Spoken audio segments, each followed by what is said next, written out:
Mi nombre es Mateo y soy de las Islas Canarias. Cuando nací me detectaron un problema de tiroides que me hacía crecer sin freno, pues padecía la enfermedad del gigantismo, por lo que mi cuerpo se desarrolló indiscriminadamente. Y tal circunstancia me limitó para hacer una vida normal, tanto social como laboral, por lo que me adapté a mi destino y me dediqué a algo que se ajustara a mi envergadura. Y ese algo fue el deporte vernáculo de la lucha canaria, que me ayudó a no aislarme de la sociedad y superar mis complejos de acromegalia. Pero ante todo, lo que más me ayudó fue la música, pues con ella evadía mis penas y frustraciones. La música cambió mi forma de ver la vida, sobre todo cuando descubrí al tenor Alfredo Kraus, ya que su virtuosismo me enamoró a primera vista, o a primer oído. Y fue tal la adoración por Kraus que me dediqué a seguirlo y perseguirlo por los teatros del mundo, coleccionando fotografías y rúbricas del maestro tras cada actuación. Recuerdo que Kraus se quedó sorprendido aquel día que me conoció por primera vez, quedando impactado al ver a un gigante. Pero a ciencia cierta, fui yo el que más se sorprendió, ya que el verdadero gigante era él, gigante del bel canto. Y fue tan efusivo mi apretón de manos a modo de saludo que el pobre Kraus estuvo a punto de soltar un do sobreagudo por la súbita corriente de dolor ante aquella lesiva formalidad, quedando su mano engullida y menguada como la extremidad de un bebé asida por adulto. A decir verdad, yo siempre fui a la casa de los grandes ídolos de la ópera por los teatros del mundo, pero ante todo, era fiel seguidor de Alfredo Kraus, y con él forjé una buena amistad por esa complicidad que existía entre canarios. Y muchas veces bromeábamos cuando él me preguntaba con sorna: ¿otra vez por aquí, paisano? ¿Es que no hay más tenores en el mundo? Y es que yo lo conocí a fuerza de ser pesado cuando me introducía por los entresijos de los teatros para robarle algunos minutos de su tiempo. Y he de decir que él nunca perdió su talante amable de caballero de la escena. Al contrario, sonreía al advertir mi habilidad de encontradizo, alegrándose de que un paisano lo siguiese por los teatros del mundo. Y el tenor se preguntaba cómo un hombretón de mi envergadura conseguía colarse sin ser descubierto. Kraus era fantástico, inigualable, un artista que le rendía homenaje a la lírica con su trino de técnica depurada. Escucharlo era un regalo del cielo para el alma y el espíritu. Eran palabras mayores, o mejor dicho, palabras mayúsculas, ya que tenía una voz para enmarcar, un estilo único que lo hacía ser fiel a las partituras originales de los grandes compositores de siglos pasados. Un perfeccionista. El día que murió Kraus, también murió algo en mí y no sabría definirlo, pero algo se rompió en mi alma. Y desde aquel día tengo sueños recurrentes con el maestro, pero sobre todo me veo en una noche memorable en la que Kraus cantó un Werther en el Teatro Regio de Turín, y Mateo se durmió, trasladándose, una vez más, a ese prestigioso templo de la música, donde el tenor solía encumbrarse. Y Mateo soñaba en el lugar ideal para poder soñar, ya que el gigante melómano nació en el pueblo pesquero de Agaete. Un bello municipio costero con cielos de amaneceres y atardeceres teñidos de sangre sobre el dedo de Dios, un pueblo de inmensos acantilados, un pueblo esculpido por un valle verde esmeralda, el único pueblo productor de café en Europa. Y desde ese pueblo de la isla de Gran Canaria, Mateo soñaba, y en su sueño rememoró el encuentro con un amigo gallego que viajó hasta Agaete tras la muerte del maestro Kraus para rendirle homenaje y rememorar anécdotas que compartiría con Mateo y con un etíope llamado Mustafa, que trabajaba en la casa del gigante canario como empleado. El amigo gallego que se reunió con Mateo Se llamaba Enrique Paz Escudero y el canario lo conoció a través del propio Kraus aquella noche de Turín, precisamente. Enrique y Mateo tomaron un vino añejado en las horas subsiguientes a la muerte del maestro, pero aquel elixir no atenuó su dolor e intentaron evadirse con el sonido tribal del viejo djembe que tocaba Mustafá, ya que el africano aprovechaba las bellas tardes que se fusionaban con las noches de Agaete para apoyarse en la escalera de la terraza, justo detrás del alféizar de la ventana, brindando su música a los dioses del continente negro, aunque esta vez Mustafá reservó los honores para el tenor que había partido, emitiendo un tam-tam que lo conectaba a sus raíces y homenajeando al gran divo y a nuestro desconsuelo por su muerte. El cilindro que percute Mustafá lo heredó de su abuelo y con sus hábiles manos le da rienda suelta a su arte al tocar ritmos tribales, como el ritmo caquilambé, que es el fetiche protector de su aldea etíope.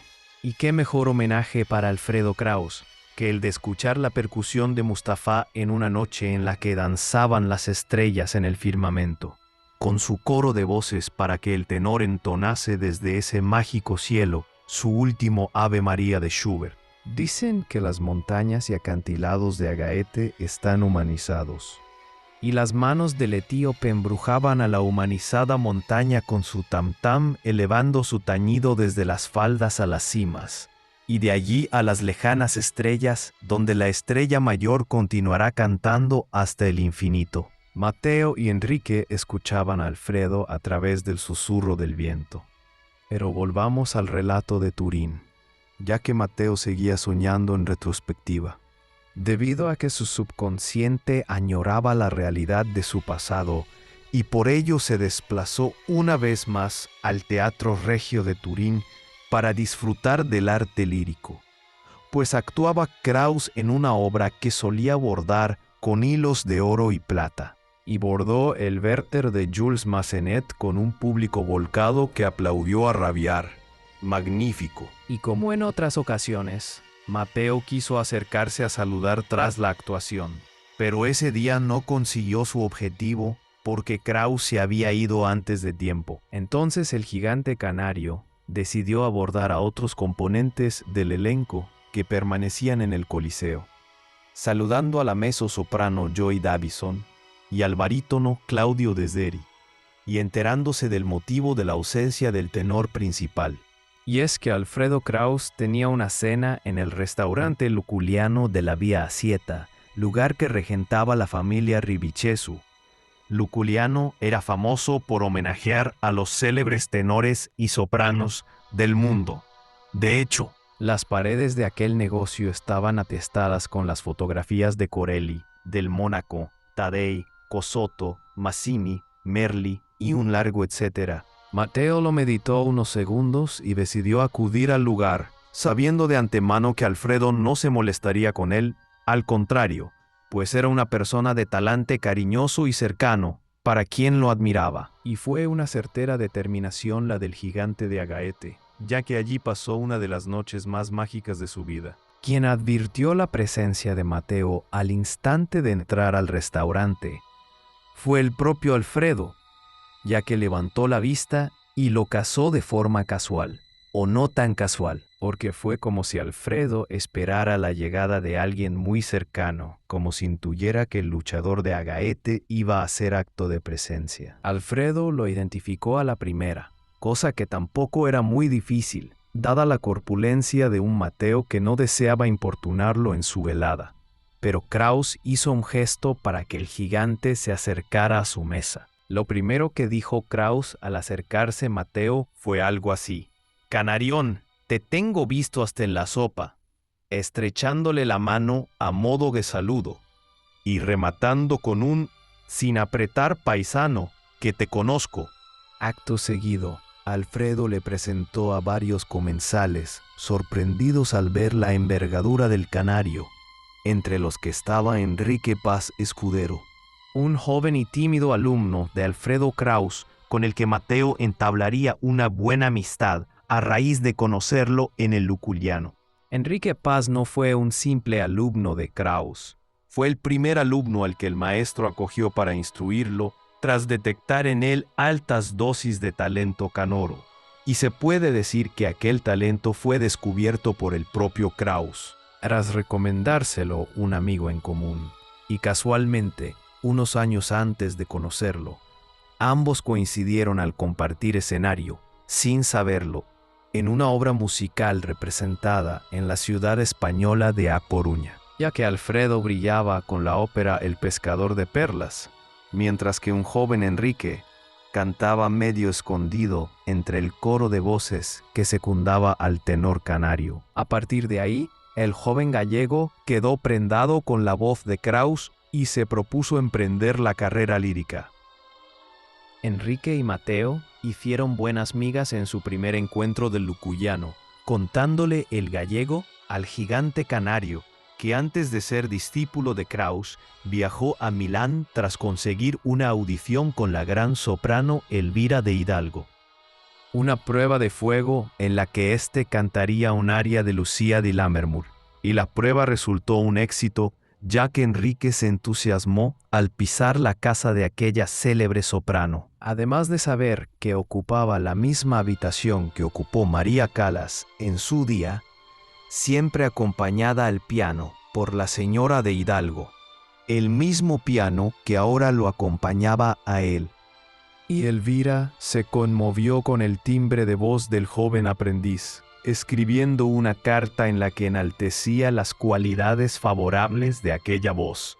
Y Elvira de Hidalgo se ofreció para darle clases. A la carta de Elvira se sumó la carta escrita por Alfredo Krauss, tras la audición de Enrique en la Casa del Tenor en Madrid, y una tercera carta de Antonio Campó, y aquel triunvirato epistolar sirvió para que le concediesen a Paz Escudero las becas de la Fundación Pedro Barrié y de la Diputación Provincial de A Coruña, con lo que cumpliría su sueño de ser alumno de Alfredo Krauss, viajando por los teatros de la vieja Italia y por ciudades como Londres o Lisboa cuando tenía oportunidad. De esa manera podía beneficiarse de las enseñanzas del maestro y aprender de su arte escénico, porque Enrique afinaba la vista y el oído en cada templo de la música, además de afinar las cuerdas vocales en cada clase magistral que recibía. Realmente, el joven se empleaba a fondo para llegar a la meta,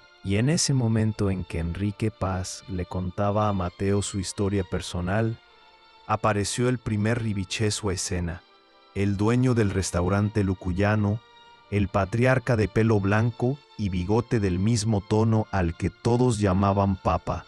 Entre sus manos sostenía una guitarra que se disponía a tocar, mientras que la madre de la familia, a la que llamaban Mamina del Cuore, se encintaba su acordeón, ya que ambos amenizaban la velada con canciones napolitanas, pero también entró en escena otro hombre de mayor estatura y de largas patillas, presentándose como Rolando Ribichesu, hijo de los dueños y anfitrión oficial, además de ser el cámara que filmaba el encuentro con Alfredo Krauss.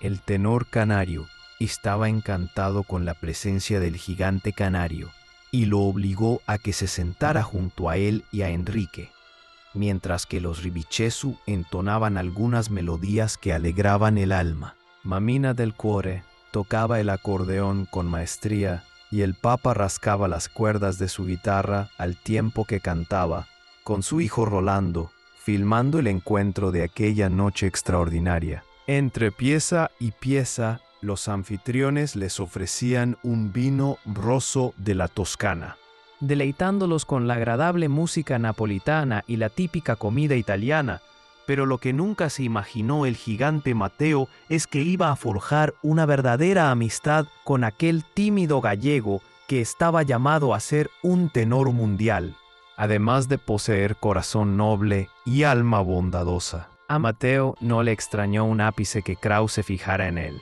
aparte de por su innato talento vocal. Y llegó el acontecimiento especial de la velada, cuando los Ribichesu entonaron un decente O Sole Mio, y tras la última nota de la famosa aria, el Papa cantó su Abucella particular.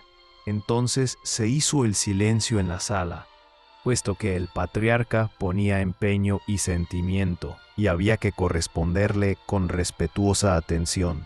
Mamina del Cuore entregaba su alma para acompañar a su marido con el viejo acordeón, mientras que el joven Enrique, en su afán de aprendizaje, no perdía detalle de la magia musical. Alfredo sonreía con agrado ante el arte sencillo de aquellos ancianos que se desvivían por agradar y entretener al público e invitados de honor. Al acabar el aria y sonar los bravos y aplausos, los Ribichesu le pidieron a Kraus que cantara una pieza. A Enrique Paz y a Mateo le brillaron los ojos como faros de Alejandría, por la admiración que sentían hacia un maestro Kraus, que se irguió y cantó un Granada de forma magistral, ya que su voz no había menguado ni un ápice a pesar del derroche de facultades cánoras en el día de Werther en teatro turinés. Aún así, a Kraus le quedaba garganta suficiente como para deleitar a los allí presentes, sobre todo a su pupilo Enrique, que parecía soñar con el día en que entonase como aquel tenor que admiraba tanto. Entonces Mateo despertó con la claridad que le procuraba el arrebol del cielo de Agaete en las Islas Canarias, y lo primero que hizo fue escuchar las bondades líricas del tenor canario, una vez más, antes de partir hacia A Coruña, pues hacía tiempo que no veía a su amigo Enrique, y quería visitarlo para disfrutar de su compañía y rememorar viejas anécdotas, además de deleitarse con su colección de óperas, mientras que su esposa Rosa cocina algunos manjares de la tierra gallega, ya que es una gran cocinera.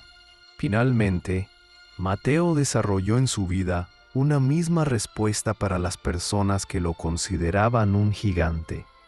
Y aunque era evidente que sí lo era y no se podía ocultar, él se consideraba un enano, tras conocer a los verdaderos gigantes, y respondía: según el punto de vista, pues todo es relativo. Gigante en comparación con una hormiga, con un elefante, con el pico Everest o con Alfredo Kraus. Este relato es una adaptación de un fragmento de mi libro El Remedio Secreto. Si te gustó el video, dale al like, comparte y suscríbete. El canal te lo agradecerá y así nos animarás a seguir creando contenido. Gracias. Ramiro hablaba a través de sus sueños, aunque para su esposa, aquellos sonidos guturales fuesen un dialecto ininteligible e imposible de descifrar, y por tanto, decidió despertar a Ramiro aquella noche en concreto. Ya que desconocía si aquellos sueños eran sueños o pesadillas, evitando con ello que su marido sufriese sin necesidad, pero tras despertarlo Ramiro le confesó que aquel era el sueño más maravilloso que había tenido en su vida. Lamentándose por el exceso de preocupación de Yoli, ya que su trance onírico tenía que ver con ella y con una maravillosa aventura en el circo. Entonces, Ramiro quiso recuperar sensaciones y pudo reengancharse a la placentera aventura de su descanso tras quedarse dormido una vez más. Trasladándose a un caluroso verano de hace muchísimos años, aunque Ramiro sintiese que tenía la edad de su tiempo presente, aquel día en que el estío se cebaba con los animales del circo. Por tal motivo, decidieron despegar las carpas e incrustar las estacas en la centroeuropea Hungría, pero antes de recalar en el país magiar, recorrieron pueblos y ciudades con el mayor espectáculo del mundo. Hasta que se asentaron en la gran llanura húngara, concretamente en el Valle del Pusta. Las caravanas tomaron su planicie como cuartel general debido a que quedaban en el punto perfecto entre los pueblos que serían visitados por aquellas fechas. Aquel enclave era de ensueño, tremendamente hermoso, ya que poseía una estepa de pasto sequío donde centenares de caballos galopaban salvajes por la imponente lejanía, desde el Danubio hasta la frontera oriental del país. Las noches eran mágicas en el Pusta, ya que refulgían los luceros con un brillo que ningún mortal hubiese imaginado, ni siquiera lo imaginó Ramiro en su largo peregrinar circense, pues jamás observó una bóveda como aquella, desde China a la India. Desde Rusia a Pakistán, jamás se encontró algo igual. Delectándose Ramiro con los llantos y lágrimas de millares de estrellas que se precipitaban sobre la vasta región magiar, estrellas que se fugaban con los mejores deseos de cualquier mortal. Deseos pedidos en silencio a través del centelleante esplendor del océano cósmico. Y tal circunstancia animaba a los integrantes del circo a soñar bajo el raso universal, pues la infinita postal era la principal razón para ello. Aunque también colaboraban las calurosas noches de aquel verano para tomar la decisión de querer dormir al aire libre. A lo lejos, y bajo el imponente manto astral, se escuchaban los cantares de los íngaros, aposentados a orillas del Duna y tan libres como el viento. Nómadas de la vieja Europa con sus rostros de canela en rama. Y aquel horario intempestivo inspiraba a un príncipe gitano a entonar una romanza de trovador, junto a un punteo de guitarra española que amparaba a la voz del poeta con sus quejidos de melancolía. Un requiem a la hoguera de la fiesta calé, que poco a poco se mitigaba a escasos kilómetros del asentamiento del circo en donde soñaba Ramiro.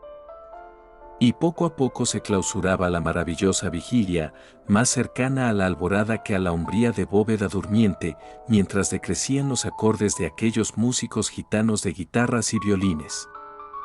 Apagando los rescoldos del hermoso llanto cíngaro y escuchándose los rugidos de un tigre tras los barrotes de aquella trastienda de espectáculo que cerraba la fascinante velada convertida en madrugada. Aunque dicen que el punto más oscuro de la noche es justo antes del amanecer. Por lo tanto, pocos permanecían desvelados, entre animales y componentes del espectáculo, y entre ellos estaba Ruperto, el enano del circo, que compartía desvelo con Ramiro y con una familia de elefantes ya que los paquidermos rebañaban los restos de paja que tapizaban al terreno. Entonces, los dos desvelados escucharon cómo se acercaba un carromato desde el este, aunque no le prestaron mayor atención, puesto que no dejaba de ser un carruaje como tantos otros que cruzaban por aquel valle del Pusta donde pastan los caballos. Pradera donde pastan los caballos, eso es lo que significaba la palabra Pusta en húngaro. Sin embargo, aquel carruaje frenó sus riendas a la altura del asentamiento del circo y se detuvo a escasos minutos de que el gallo anunciara la alborada con su cantar mañanero. Cantar que relevaba al cantar del gitano y al rugido del tigre enjaulado. Sus 4 caballos de aspecto pegáceo eran acariciados por la tenue brisa que soplaba desde el cielo de aquella noche furtiva, y es que parecía que llegaban desde el mismísimo monte Olimpo, a pesar de no estar dotados de alas. Aunque la intensa blancura de los cuadrúpedos hacía contraste con aquel cielo de Perséidas en retirada y con la oscuridad azabache de la misteriosa calesa. Y de esa misteriosa calesa se apeó el cochero y andó hasta Ruperto y Ramiro, saludando con la mano alzada y pidiendo que cualquier integrante del circo lo siguiera hasta el carruaje, ya que la señora marquesa deseaba hablar con algún componente del espectáculo. Entonces, la curiosidad de Ramiro fue más ávida que su sueño venidero y siguió al cochero hasta el ventanuco de la calesa donde asomaba una distinguida dama de sombrero blanco y ojos negros. Diamantes negros en remanso de laguna y viveza de riachuelo al mismo tiempo. Su mirada poseía el candor de un ángel celeste y el ardor de una odalisca. Su cabello de brillo lunar se fusionaba con un rostro de ninfa oceánide. Todo en ella resultaba encantadoramente contradictorio. Ramiro supo por el cochero que la dama era descendiente de aristócratas españoles que emigraron al Caribe y que posteriormente se asentaron en Centroeuropa. Aunque ella se presentó como la marquesa Yoli de la Cruz. ¿Es usted el máximo responsable del circo?, preguntó la mujer y respondió el hombre. No, el dueño es un trapecista chino. ¿En qué puedo ayudarla, madame? Verá, señor. El próximo domingo celebramos una fiesta en mi palacete y me gustaría contratar los servicios de una pequeña representación circense, algunos payasos y malabaristas. No se preocupe, ha dado con la persona adecuada, respondió Ramiro. Mañana hablo con el dueño y no habrá problema. ¿Por qué no sube al carruaje y ultimamos detalles, caballero? propuso la dama y Ramiro no pudo negarse a estar cerca de la dulce Yoli, que finalmente consiguió reunir a los artistas en su palacete. Y a partir de ahí, Ramiro frecuentó las inmediaciones de aquella mansión con la esperanza de contemplar a la dama en sus rutinarios y reflexivos paseos de media tarde, cuando ella se sentaba junto a una rosaleda amarilla, ya que veneraba las flores. Pero sobre todo, adoraba las rosas amarillas de su jardín, aunque en lo más hondo de su corazón anidara la más bella de las rosas rojas. Y aquel hombre, flechado por el travieso Cupido, procuraba hacerse el encontradizo y la admiraba con su parasol de encaje y sus mitones blancos, porque sus delicadas manos lo hacían enloquecer debido al contoneo de abanico de su gracia femenina. Y esa hermosura, moldeada por el alfarero de los dioses, le procuraba a Ramiro 100.000 noches en vela. Y cuando por fin lograba conciliar el sueño, en la noche 100.001, ella se atrevía a invadir su mundo onírico y lo impregnaba con su halo de fragancia. Las estrellas del Valle del Pusta tenían más brillo por aquellos días, pero la marquesa opacó la intensidad de luz y conquistó el corazón de Ramiro. Hubo una de esas tardes en que la marquesa Yoli de la Cruz invitó a Ramiro a tomar un té aromático de Ceilán, servido por una joven doncella que vertía las tisanas desde una tetera de porcelana china a 2 tazas floreadas con rosas amarillas. Y del primer té, vinieron otros tantos, hasta que los encuentros se sucedieron un día sí y otro también. El gran circo estuvo en el Pusta por un tiempo de 3 meses, calendario suficiente como para que naciera el amor entre una marquesa de refinada delicadeza y mirada hechiceresca, con un humilde montador de carpas que era amigo de volatineros domadores de leones, payasos y enanos como Ruperto. Y los amantes se convirtieron en almas inseparables desde aquel cálido verano húngaro, pero llegó la hora de abandonar Hungría y Ramiro se quedó apesadumbrado, por lo que decidió hablar con Li Yao, el dueño del circo. Ya que Ramiro deseaba quedarse en el país magiar, pero a Li Yao no le gustó la idea de que éste lo dejara todo por una mujer que ejercía en el enamorado una poderosa influencia con sus encantos de sortilegio. Y Li Yao esgrimió argumentos cimentados en base a su sabiduría oriental, tras enarbolar la bandera de la eterna amistad para desarmar las intenciones del más testarudo de los mortales, que no era otro que Ramiro. Hasta que finalmente lo hizo recapacitar y partió con el circo, prometiéndole a la marquesa que volvería en el verano siguiente y se casaría con ella.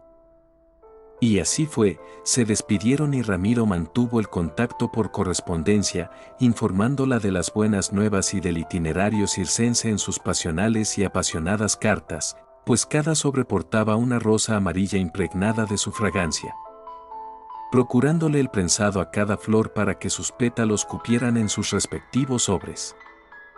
Yoli le contestaba en modo de sonrisa, advirtiéndole de que ya no le quedaban libros en su biblioteca sin una sola rosa amarilla que marcara las páginas de cada capítulo por leer. No obstante, le pedía que nunca dejara de enviárselas. Pasó el tiempo y el circo regresó a Hungría, afianzándose el idilio entre Yoli y Ramiro con el nuevo verano, tan caluroso como el anterior. Y Ramiro no quiso perder el tiempo, ya que un viaje en tren había quedado pendiente tras pisar suelo húngaro. Entonces decidió marcharse con ella y abandonar el circo. No obstante, Li Yao no quiso cerrarle las puertas del circo hasta estar seguro de que era una decisión definitiva y no un amor de verano como tantas otras veces, proponiéndole que hiciera el romántico viaje por Europa y que le diera una respuesta a su regreso, coincidiendo con la vuelta del circo a Hungría, tras hacer varias funciones en algunas ciudades de Bulgaria. Pero Ramiro nadaba en la laguna de la felicidad y olvidaba su condición de plebeyo, debido al remanso de armonía que le procuraba su romance, y es que su posición social se marcaba como el hierro candente que prensa el pernil de una res, ya que su tacha de ganado distaba a años luz del sello palaciego que adornaba a la marquesa, como la oscura luna dista del brillante sol. Y la realidad es que la familia de Yoli se posicionó en contra de aquella relación, como si los enamorados representaran a Montescos y Capuletos. Y no cabía duda de que Ramiro era un Montesco de vida errante, siendo el circo su familia.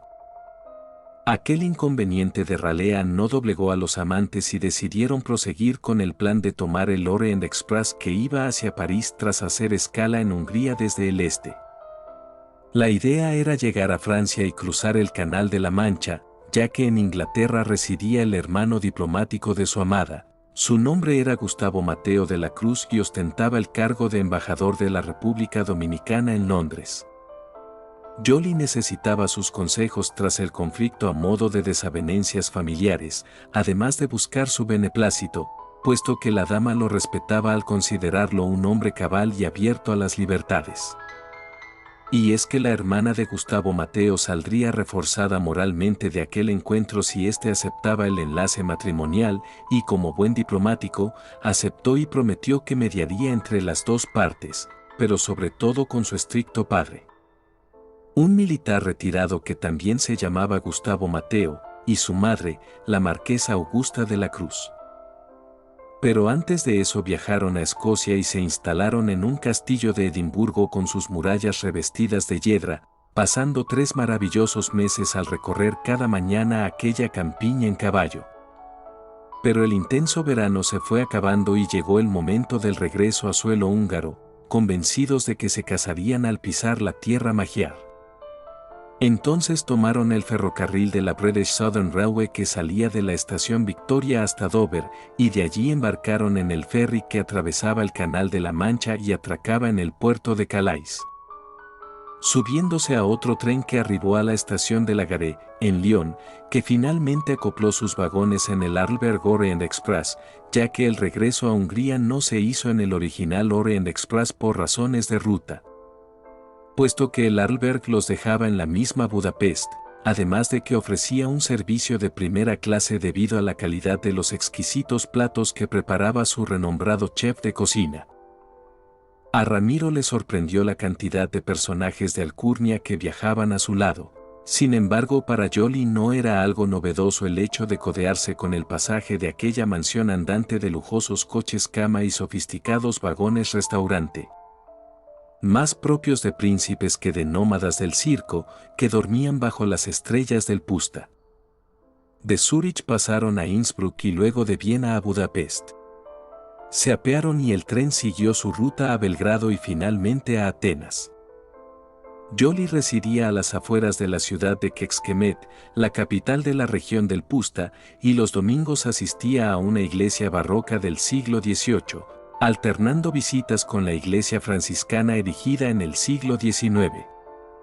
Y fue el destino el que quiso que los novios llegasen un domingo desde Budapest, pidiéndole la dominicana a Ramiro que lo acompañara a la iglesia barroca para asistir a la misa tras recogerlos el mayordomo en la estación. A Ramiro le caía bien el tal Gastón, puesto que hizo buenas migas con el mayordomo desde el día en que éste se tomó la licencia de invitarlo a un palinca. De Gastón le llamaba la atención su espigado físico, como un campanario de ermita románica, además de sus pobladas patillas de lord inglés, y aunque Gastón fuese húngaro de nacimiento, parecía un lord. Pero aquel día, Gastón apenas se alegró del regreso de Jolie y ella preguntó cuál era el motivo de su inusual aspereza, recibiendo un desconcertante silencio del larguirucho de afiladas patillas. Y es que Gastón tenía la responsabilidad de transmitir una terrible noticia y no sabía cómo arrancar, pero finalmente, el nervioso maestresala se armó de valor e hincó su puñal de palabras entrecortadas por repentina tartamudez. Al tiempo que se preocupaba al ver que el rostro de la marquesa palidecía hasta el límite del desmayo. Y es que al padre de Jolie le sobrevino un grave ictus, explicó el mayordomo, que lo condenó a quedarse postrado en una silla de ruedas de por vida. Entonces, a Jolie le sangró la nariz, mientras se desplazaba a la mansión de sus progenitores a toda prisa, puesto que la mujer adoraba a su familia y sufría al enfrentarse a ellos. Y Jolie lloraba ante la tragedia, lloraba y de nuevo sangraba por la nariz, y por tanto, manchaba su vestido con su involuntaria forma de somatizar el dolor, hasta que Ramiro golpeó la aldaba de bronce que custodiaba la puerta de la mansión. Una aldaba con forma de quimera e inquisidora mirada que advertía a Ramiro de que no sería bien recibido en aquel lugar. Entonces, Ramiro se alejó del lugar para refugiarse en su mundo de familia montesca, el gran circo, y no supo de Yoli por una semana, cuando ella apareció en su lujosa calesa en una noche que coincidió con la primera noche de las Perséidas. Pues la bóveda de cielo albergaba a un océano de lágrimas estrelladas, aunque realmente no era como la primera noche, puesto que en la marquesa no se percibía el brillo de unos ojos que se podrían comparar con los diamantes negros. Ahora estaban apagados y ni siquiera derivaban a zafiros u ónices, pero a pesar de su opacidad, eran tremendamente bellos. Su mundo se tambaleó cuando se achacó la terrible culpa de que por sus acciones, su padre estaba condenado a vegetar de por vida en una silla de ruedas, pero también hubo quien se encargó de atormentarla, diciéndole que el infarto del militar se fraguó tras el disgusto de enterarse de la aventura de su hija con un títere circense en tierras escocesas. La marquesa no se lo pudo perdonar y cayó en un estado de consternación permanente, puesto que pasaron varios meses y ella seguía sumida en una profunda melancolía, por lo que aparcaron la idea del matrimonio por el momento. Hasta que un día, Ramiro le comunicó que partiría con el circo y que se tomarían un tiempo hasta que el río volviese a su cauce, aunque ella no deseaba que Ramiro la dejase con su pena, pero el hombre le prometió que regresaría y que se casarían. Entonces, Ramiro observó un rayito de luz en sus ojos negros, pero al final bajó la mirada hasta confrontarla con el suelo. Y Ramiro lo tuvo claro, ya que tener que soportar cómo se marchitaba la gran rosa amarilla que albergaba su alma de Rosaleda era tan doloroso que decidió alejarse para que su jardín sanase con el tiempo, pero Ramiro mintió. Porque el circo no regresaría jamás al estrellado Valle del Pusta, sacrificando su amor para que Yoli se reencontrara con el bienestar de su alma y en su mundo de Montesco sin Capuletos o viceversa, un mundo que no era el suyo. Y nunca supo más de ella. Y a Ramiro no se le olvidará mientras viva la triste sensación de abandonar la estepa húngara con la visión de su amada y una rosa amarilla enredada en su cabello. No se le olvidará el esperanzado reflejo en su rostro tras la promesa de volver que le hizo su amado, jamás se le olvidaría, porque jamás regresó y mientras se alejaba se desgarraba por dentro. Notando que por primera vez en su vida le sangró la nariz, su nariz manaba sangre, su propia sangre, o era la sangre de su amada. El único ser que supo de aquel dolor inconmensurable fue el sabio Li Yao, que acompañaba a Ramiro en el carruaje que se alejaba por la estepa, mientras se diluía la rosa en el cabello de Yoli. Li Yao lo rodeó con su brazo y le apretó el hombro con su mano de funámbulo, mientras le prometía no recalar más en Hungría, a pesar de que era un itinerario exitoso en época veraniega, pero aquel hombre lo hizo solo por Ramiro. Aunque al final no tuvo tiempo de cumplir la promesa de amigo y hermano, ya que al poco tiempo estalló la Segunda Guerra Mundial y el circo quedó reducido a cenizas. Y tantas cosechas transcurrieron desde aquella época que la laguna de llanto se diluyó en un océano infinito, aunque Ramiro guardó la última carta que nunca envió a la dulce Yoli.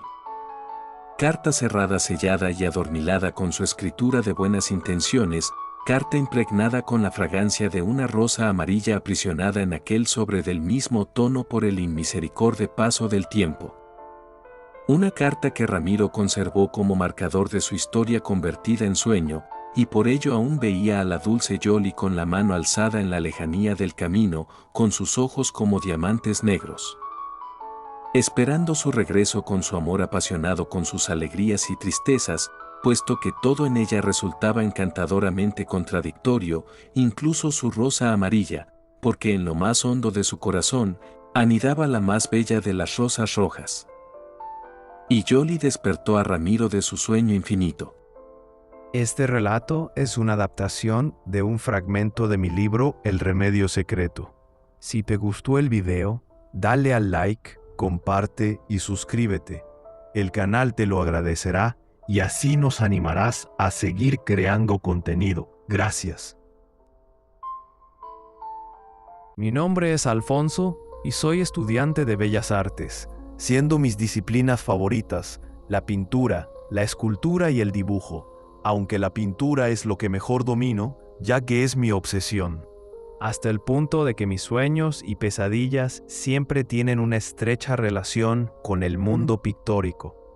Y últimamente se ha estrechado mi cerco onírico, pues padezco un mismo sueño que se ha vuelto repetitivo. Y es que sueño con mi maestro en un ámbito imaginario, pues el viejo subsiste en una cabaña alejada de la mano de Dios, por lo dificultoso de adentrarse en aquel bosque escondido entre la espesura arbórea. Y por tanto mi maestro salía a mi encuentro tras cada convocatoria pactada. Y es que en su cabaña guardaba un tesoro pictórico que deseaba enseñarme. El día que me convocó por primera vez, me llamó la atención un medallón en su cuello que contenía una gran cruz sobre campo de plata, rematada con 4 misteriosas cabezas negras. Y tras recrear la vista en aquel blasón refulgente ante el sol, remontamos campo a través y accedimos a una cabaña de aromas a árbol recién talado, en cuyo salón se concentraba la mayor parte del mobiliario de la casa, como una mesa de pino con innúmeros folios de referencia, caballo 109, junto a otros elementos de escribanía, como varias plumas cervantinas que mi maestro utilizaba para ejecutar su prosa o bosquejar sus futuras obras pictóricas, trabajadas de forma monotemática y obsesiva, ya que solo pincelaba el rostro de una misma mujer. Eran lienzos con el rostro y la figura de una bella mujer, rematados con títulos como La dama con Pamela al viento, La dama de mirada perdida, La dama en la orilla de un lago, La dama rodeada de manzanos silvestres, La dama ofrendando migas de pan a los pajarillos, La dama y una rosa amarilla entre sus manos. Siempre la misma dama, y su forma de proceder era una incógnita. Pero lo cierto es que aquel sabio del pincel pecaba de cierta subjetividad, puesto que aplicaba su arte de manera injusta, y cualquier observador se percataría al primer golpe de vista, por lo que escribí una nota mental en mi fuero interno, ya que no me atrevía a opinar sobre tal circunstancia ante el profesor. Pero la mente tiene libre albedrío y libertad de expresión.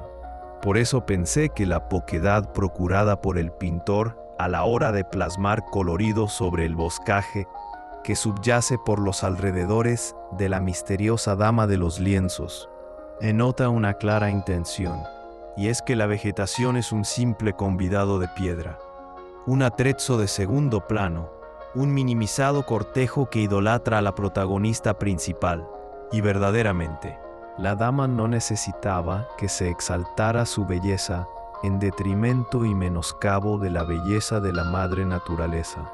No era de recibo que el viejo vituperase a la verde fronda, o que obviase al crisol de colores con aquellos sombreados anexos al tornasol irradiado por su musa, dada la sublime hermosura de ésta sin necesidad de ayudas, mañas o artificios. Y era incuestionable que la mayoría de sus obras pervivían huérfanas de objetividad al ningunearse el justo encanto de quien lo posee y lo merece, siendo encantos complementarios que no tienen por qué rivalizar. Aunque no soy yo quien deba reprochar nada al artista, ya que la dama poseía la bella profundidad de un lago sereno de ojos negros y una riada de cabellos que le caían en cascada hasta su cintura de belle époque, y a mi parecer, una pasión oculta lo cegaba a todas luces, aunque yo no pude averiguar gran cosa sobre aquella musa de melena al viento con mirada de lago sereno,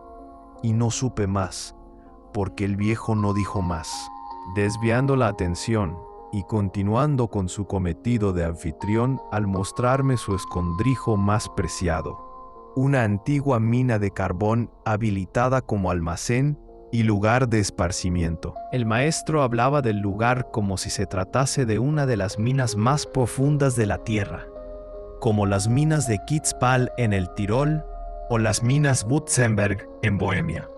Pero antes de llegar a la mina, Me condujo por una vereda que conectaba la cabaña con la mina, ambas separadas en equidistancia de 500 metros. Aquello era un precioso sendero que impedía cualquier atisbo de rayo solar, debido a que un arco de aliaga eclipsaba a los caminantes, aunque hubiere caprichosos tramos entre luces y sombras, tramos de tenues dorados y profundas sombras que se aposentaban bajo una arboleda que flanqueaba a la hechiceresca conjunción de tesoros florales. Y al pie de una alameda de hojas temblorosas por el influjo del viento, se algodonaba la tierra con espesas capas de borra blanquecina, aunque también medraban extensiones de vinca per vinca gracias a la inestimable ayuda de la bóveda de aliaga que procuraba cerrazones y serenos que el cubresuelos necesitaba para poder subsistir. Pero la excelencia surgió casi al final de la angostura, cuando el sol ejerció su influencia positiva con mayor descaro, prosperando un mar de rosaledas amarillas. Las rosas eran tan amarillas como la rosa sostenida por la dama del cuadro. Un sendero engullido por un océano amarillo que competía con el mismísimo sol. Ya fuera casualidad o no, las rosas estaban allí en honor a ella. Y en la cueva llegamos al fondo de esa gruta, donde se acumulaban incontables retratos de la dama, solapados con el polvo que se acumulaba sobre ellos, pero no cabía duda de que tras la capa de partículas se adivinaba a la primorosa dama, y sobre todo se advertía en los cuadros clavados en herrumbrosas escarpias, aunque las iconografías enclaustraban otros detalles de interés como las rosas amarillas, y solo amarillas, pues no había rosas rojas, blancas, o tan siquiera rosas en tono rosa. Eran amarillas hasta la saciedad. Y yo me pregunté qué extraña motivación llevó a mi maestro a pincelar un solo color de única flor, si el viejo poseía la paleta de un jardín multicolor. Señor alumno, despierte. Me había quedado dormido en medio del aula, y de pronto me di cuenta de que la clase de pintura no la impartía mi maestro. Y el profesor desconocido comenzó a hablar. Tengo que informarles de una mala noticia. Vuestro maestro de pintura ya no podrá impartir clases debido a que falleció en el día de ayer. Lamento mucho lo sucedido, pero el mundo sigue girando y debemos reponernos del trance. Yo seré vuestro nuevo profesor y hoy quiero evaluar los conocimientos que han adquirido. Por lo tanto, deseo que pinten el retrato que les voy a enseñar. Se trata de una dama con pamela y rosa amarilla. Quiero que se ciñan al retrato de la mujer a color y la naturaleza en blanco y negro. No improvisen. Este relato es una adaptación de un fragmento de mi libro El Remedio Secreto. Si te gustó el video, dale al like, comparte y suscríbete. El canal te lo agradecerá y así nos animarás a seguir creando contenido. Gracias.